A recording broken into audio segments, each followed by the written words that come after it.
ආයිබෝවන් සුබ දවසක් හැමෝටම. මං හිතනවා ඔයගොල්ලෝ හැමෝම සනීපෙන් ඇති කියලා.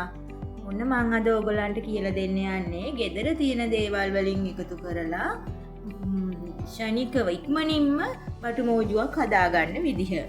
අපේ ගෙදර ඉතුරු වෙලා තිබුණ වම්බොටු ගෙඩි දෙකක් මං ඒකෙන් තමයි මේක හදන්න ලෑස්ති කරගත්තේ.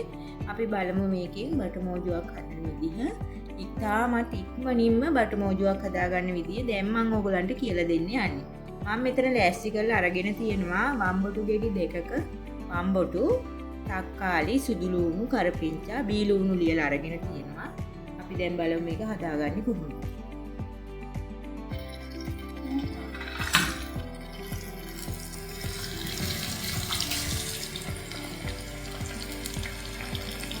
දැන් අපි බටු ටික බෙදගමු.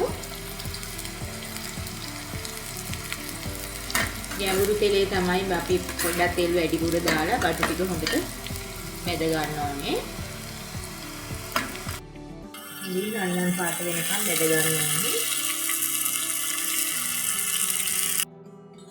දැන් මම මෙතන වම්බොටු ටික බෙදලා අරගෙන තියෙනවා. බීලෝණු ටික බෙදලා ගත්තා. සුදු ලුණු, කරපිංච අපි මේ ඕන කරන ඔක්කොම දැන් බෙදලා අරගෙන තියෙන්නේ. ඊළඟට බලමු අපි මේක හදාගන්න විදිහ.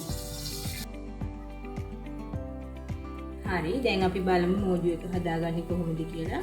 තෙල් ටිකක් රත් වෙන්න තිබ්බා. ඒකට මම කහ කුඩු මිරිස්, කෑලි මිරිස් තමයි දාන්නේ.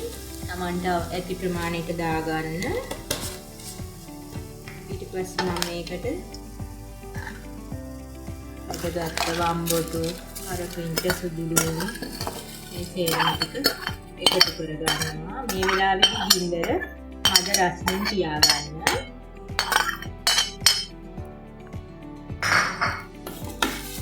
මේක හොඳින් කලවම් කරගන්න.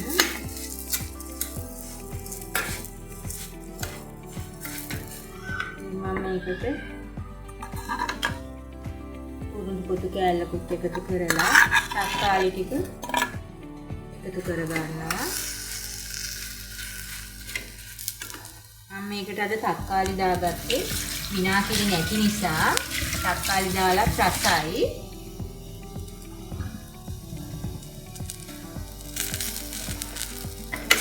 මේක හොඳට කලවම් කරලා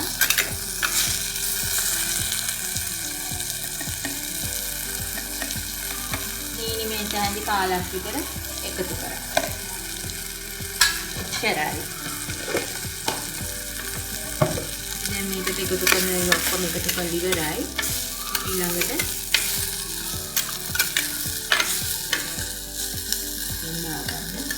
මෙතනදී ගින්නට පහන් ලිප ඕෆ් කරලා පොඩ්ඩක් වෙලා පහලා තියනවා.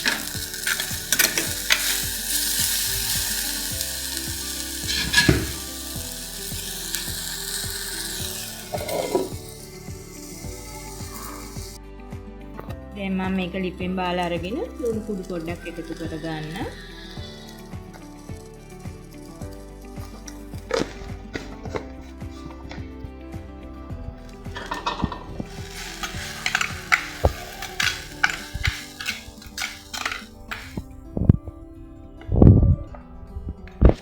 හරි.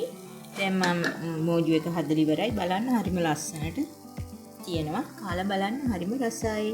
එහෙනම් වීඩියෝ එක බැලුවට ගොඩක් ස්තුතියි. ආයෙත් වීඩියෝ එකකින් එනකම් මාව සබ්ස්ක්‍රයිබ් කරලා තියාගන්න. ඉතින් එන්නම්.